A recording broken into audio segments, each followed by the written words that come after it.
এই এআই আর ডিএস এর অ্যাপ্লিকেশান কতটা ইম্পর্টেন্ট এবং কোন কোন ইন্ডাস্ট্রিতে যদি কাজে লাগে জিজ্ঞেস করো, আমি বলবো এ টু জেড যত ইন্ডাস্ট্রি আছে সমস্ত ইন্ডাস্ট্রিতেই কাজে লাগে। কিন্তু তার মধ্যে একটা ভীষণ হাই পেইং ইন্ডাস্ট্রি রয়েছে যেখানে সবচেয়ে হাইয়েস্ট পেও ইভেন পাওয়া যায়, সেটা হচ্ছে ফিনটেক ইন্ডাস্ট্রিজ। নিশ্চয়ই জানো, ফিনান্স এবং টেকনোলজিকে মিশিয়ে যে ইন্ডাস্ট্রিগুলো কাজ করে, ফিনান্সিয়াল সার্ভিস প্রোভাইড করাই মেন কাজ তাদের, কিন্তু টেকনোলজিকে ইউজ করে। এবং সেই টেকনোলজির মধ্যে এই সমস্ত আর্টিফিশিয়াল ইন্টেলিজেন্সের বিভিন্ন টেকনোলজিস ইউজ হয়।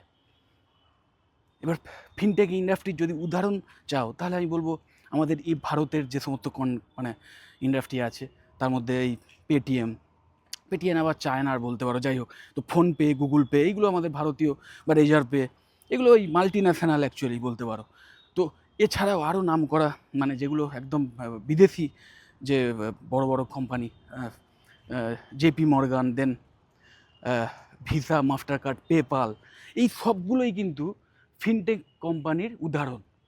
এবং তোমরা নিশ্চয়ই জানো আজকের অনলাইন ট্রানজাকশানের যুগে এই কোম্পানিগুলোর রোল কতটা ইম্পর্ট্যান্ট, এবং ভবিষ্যতে মানি কিন্তু ডিজিটালাইজড হয়ে যাচ্ছে আস্তে আস্তে, সমস্ত ট্রানজাকশানই কিন্তু ডিজিটাল ওয়েতে হচ্ছে। তো তখন এই সমস্ত ফিনটেক কোম্পানিগুলো তাদের গুরুত্ব আরও কতটা বাড়বে, এবং সেখানে জবের অপরচুনিটিসও আরও কতটা বাড়বে সেটা চিন্তা করো।